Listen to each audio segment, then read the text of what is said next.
이런 가운데 오늘부터 사전 투표도 시작이 됐고요. 선거전도 더 뜨거워졌는데 이 과정에서 이런 얘기도 나왔습니다. 다음 키워드 보여주시죠.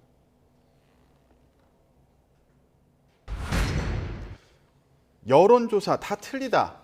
네, 더불어민주당이 서울 청계광장에 집결해서요. 지방선거, 국회의원 보궐선거에 대한 여론조사 결과들이 틀리다. 이런 얘기를 쏟아냈습니다. 들어보겠습니다. 지금부터 이기는 비법을 말씀드리겠습니다.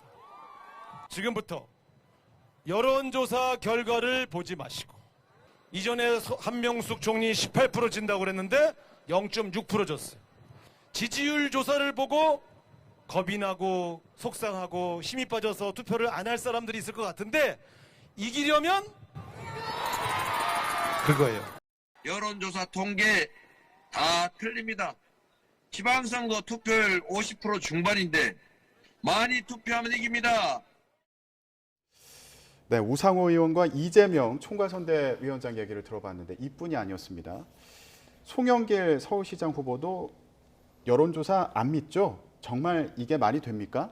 이렇게 얘기했거든요.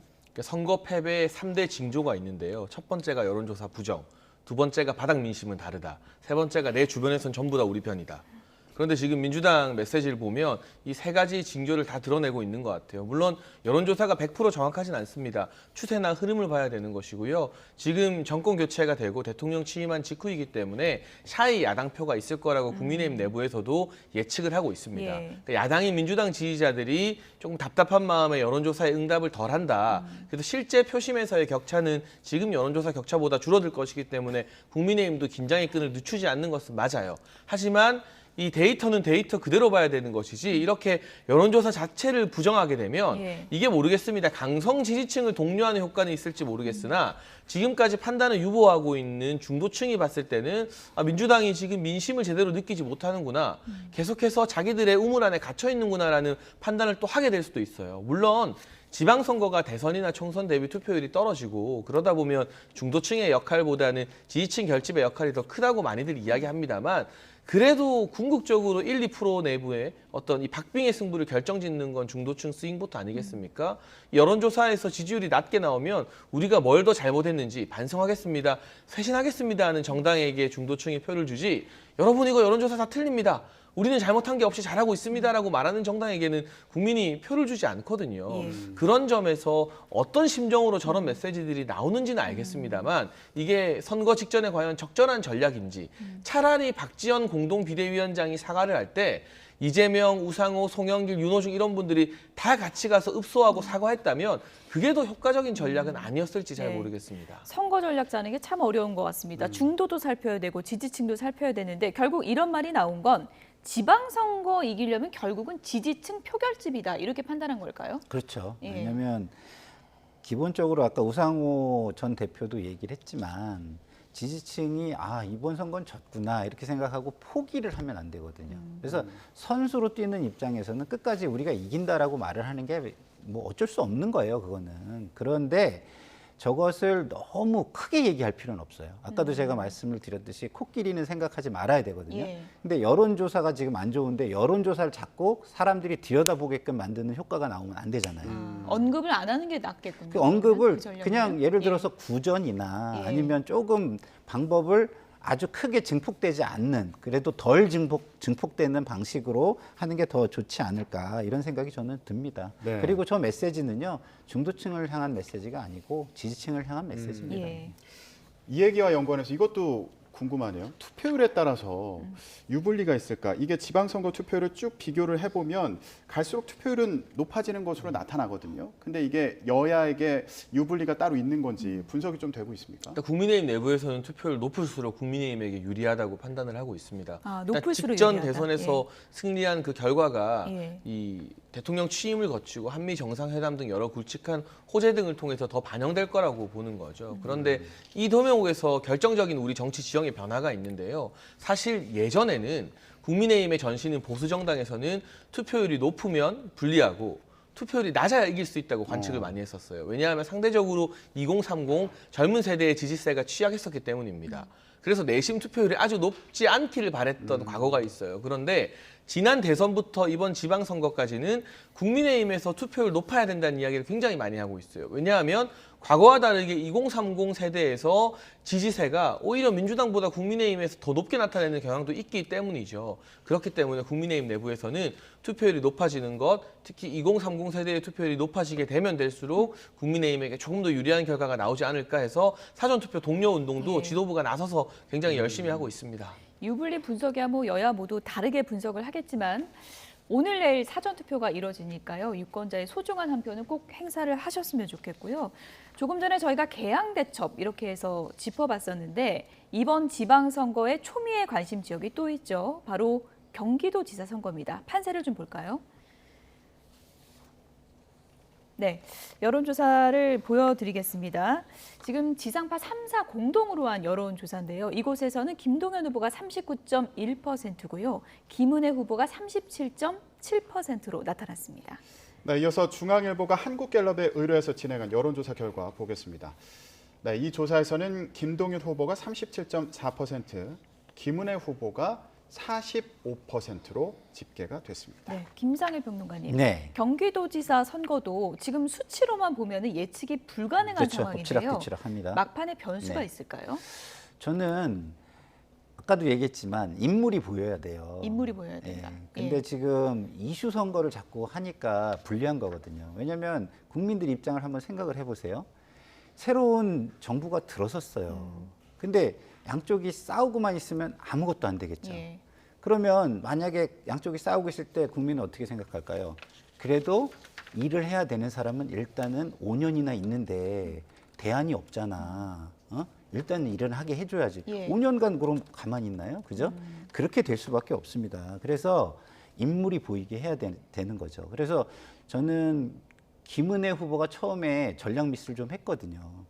유승민 후보를 윤심으로 거의 뭐 이렇게 어세신, 그러니까 뭐 그 암살한 것처럼 예. 죽인 것처럼 지금 그렇게 해가지고 처음에는 약간 밀렸었단 말이에요. 예. 그러면 그런 걸 좀 부각시키고 저는 저렇게 대통령이 그 유력한 후보를 죽이고 나왔지만 우리는 그렇지 않다. 그리고 나는 이런 사람이다라고 김동연이 보여야 되는데 지금 김동연이 보이지가 않아요.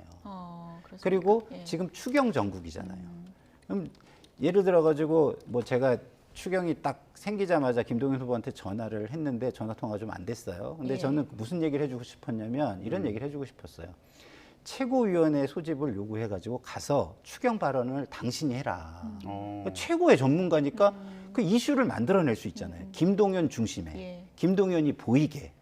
그래서 지금 보면은 그 당 이슈에 김동연이 메모리 되고 있다. 그래서 마지막 선거는 김동연이 보이게 하는 방법을 김동연 후보가 좀 찾아서 선거를 해야지. 그리고 그 비대위원회 회의를 잘 활용을 해야 됩니다. 본인이 강점이 있는 사회 이슈가 나오면 거기 가서 발언을 하셔야 돼요. 네. 그런 것들이 막판에 저는 좀 표를 움직이게 할 수 있는 방법이다. 이렇게 좀 조언을 네. 드리고 싶습니다. 경기도지사 선거를 보면서 이전에 이재명 지사가 있었으니까요. 민주당 조직이 잘 갖춰져 있고 지지세가 더 강한 거 아니냐 이런 전망들도 많았거든요. 예, 이 부분은 어떻게 보세요? 일단은 뭐 여러 여론조사 결과 엎치락 뒤치락 초박빙이라고 표현을 해야 될 것 같고요.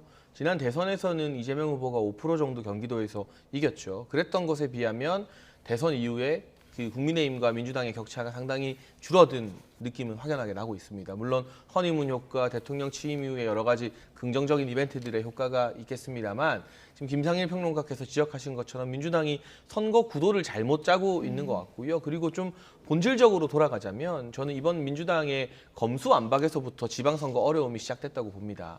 야당이 선거할 때 가장 핵심적인 프레임은 정부를 견제할 힘을 달라는 거여야 되는데 예. 지금 정권 교체는 됐지만 검수완박 국면에서 우리 국민들이 아니 대통령 새로 바꿔서 뽑아놨는데 국회에서는 국민의힘이 아무런 힘도 못 쓰고 민주당이 밀어붙이면 무조건 통과가 되는구나라는 걸 적나라하게 목도하신 거예요. 그러다 보니까 야당의 무기가 될 수 있는 견제 이야기가 국민들한테 별로 안 와닿는 거죠. 오히려 견제받아야 될 권력은 윤석열 정부가 아니라 국회를 장악하고 있는 민주당이구나라는 생각을 새롭게 하게 되신 국민분들도 이참에 상당히 많을 것이기 때문에 거기서부터 전체 구도가 좀 흐트러진 게 김동연 부총리나 이런 분들의 인물론이 힘을 예. 못 받는 결정적인 이유 같습니다. 그러니까 또한- 선거는 프레임을 잘 짜는 게 저는 진짜 네. 중요하다고 생각하거든요. 지금 우리 장해찬 단장님이 검수완박이라는 표현을 쓰시잖아요. 저는 그 표현 안 쓰거든요. 예. 이게 권성동 법이에요. 권성동. 권성동 대표가 80% 90% 불러준 법입니다. 예.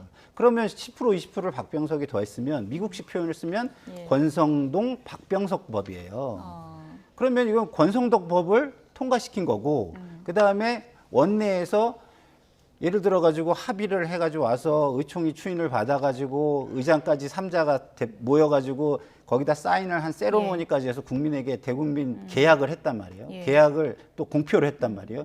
그러면 개인들도 민법 2조를 다 지키면서 살고 그 민법이 신의 성실의 원칙이에요. 예. 그 신의 성실의 원칙을 어기면 어떻게 됩니까? 위약금을 크게 물거나 아니면 벌칙을 크게 받거나 그래요. 근데 그만큼의 권한과 책임을 가진 사람이 민법 2조도 못 지키는 거 아니겠습니까?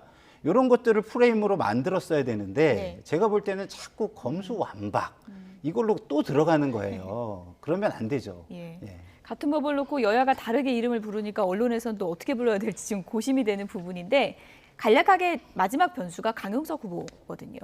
지지율이 어떻게 나올 거라고 보세요, 최종적으로? 저는 실제 여론조사보다는 득표율이 좀 더 떨어질 것 떨어질 같고요. 것이다. 밴드웨건 예. 효과일 수도 있고 보수 지지층에서 여론조사에서는 강용석 후보를 지지했다 하더라도 지금 자칫하면 김동연 후보가 이길지도 모르는 박빙의 상황이기 때문에 예. 김은혜 후보에게 자연스럽게 표가 결집되면서 이게 인위적이지 않은 자연스러운 단일화 효과가 발생될 거라고 보는데요. 사실 사전투표 전에 강용석 후보가 사퇴를 하는 게 전반적인 대의 명분을 지키는 길이었다고 생각을 합니다만 뭐 본인의 완주 의사가 강하기 때문에 예. 뭐 그건 좀 지금 불가능해진 것 같고요. 만에 하나 선거 결과 이 김은혜 후보가 석패하게 됐는데 강용석 후보의 지지율이 변수가 됐다면 보수 진영 내부에서는 예. 강용석 후보가 아마 감당하기 힘든 정도의 비난이나 부담을 짊어져야 될 겁니다. 남은 기간에 이게 또 최대 변수가 될 것 같은데 어떻게 정리될지 좀 지켜보겠고요. 당청 관계를 마지막으로 좀 짚어보겠습니다. 다음 키워드 보여주시죠. 한덕수 총리 고집 이해가 안 간다.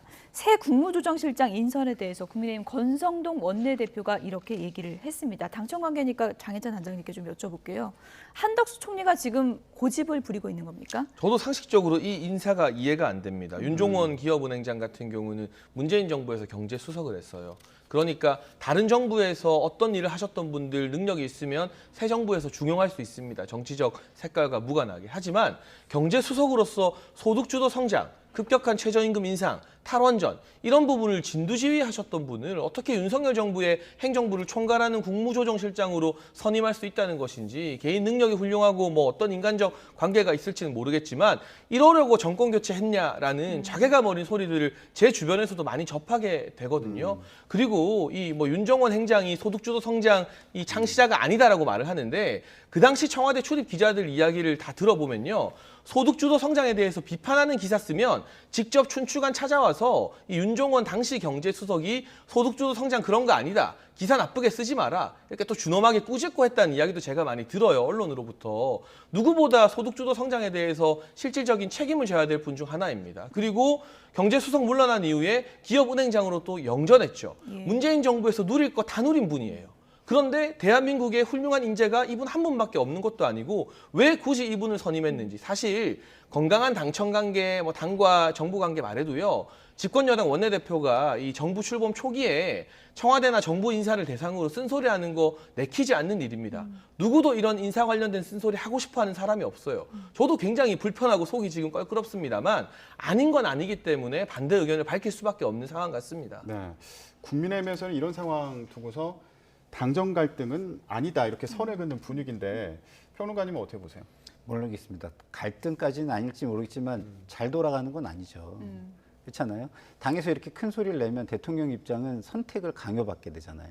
어디에 손을 들어줘야 될지. 그러니까요. 그렇죠? 예. 그러니까 이게 뭐 갈등이 아니라라고 얘기해도 국민들은 갈등으로 좀 느낄 것 같고요. 잘 돌아가는 모습으로는 보지 않을 것 같아요. 근데 윤종원 그 내정자는 저는 이제 그 경제 분야를 오래 담당을 했으니까 잘 아는데 처음에 내정이 됐을 때 국무총리실 공무원들의 반응은 이거였어요. 쌍으로 죽었다. 왜냐면 한덕수 한 총리도 예. 부총리 시절에 굉장히 엄격하신 분이거든요.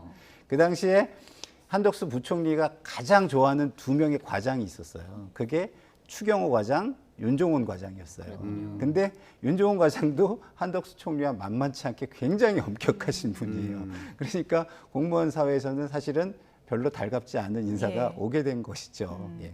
이렇게 되다 보면 우스갯소리로 권성동 원내대표가 윤핵관으로 불렸는데 만약에 뜻대로 안 되면 윤멀관이 되는 게 아니냐 이런 소리까지 나오고 있는데 어떻게 보십니까? 윤석열 대통령이 지금 굉장히 고심을 할 것 같은데요. 뭐 책임 총리제라는 명분 아래 윤종원 행장이 통과될 가능성이 조금 더 높다고 언론이 많이 관측을 하고 높다고 있습니다. 보십니까? 예. 하지만 그렇다 하더라도 그래서 뭐 언론으로부터 이제는 윤멀관 아니냐라는 비판을 받더라도 당에서 누군가는 이런 의견도 있다는 걸 전달해 줘야 행정부도 긴장을 하게 됩니다. 행정부와 의회는 서로 견제하면서 감시하는 사이여야지 이게 문재인 정부 때 그랬던 것처럼 또 그 이전 박근혜 정부 때 그랬던 것처럼 의회나 당이 청와대나 대통령실 출장소가 돼서는 안 되는 거예요. 물론 아무것도 아닌 일에 딴지 걸고 회방을 놓으면 안 되겠지만 집권 여당이 그럴 일도 없고요. 예. 웬만하면 호흡을 맞추고 싶지만 이런 문제에서마저 침묵하고 아무 의견을 내지 않는다면 당의 존재 가치가 없어지는 것이기 예. 때문에 인사는 인사권자에게 맡기고 결정이 내려지면 모두 다 한마음 한뜻으로 따르겠죠. 하지만 그 이전에 건강한 비판의 목소리를 내는 예. 건 당의 존재 이유라고 생각합니다. 여당 원내대표의 직격탄이 어떤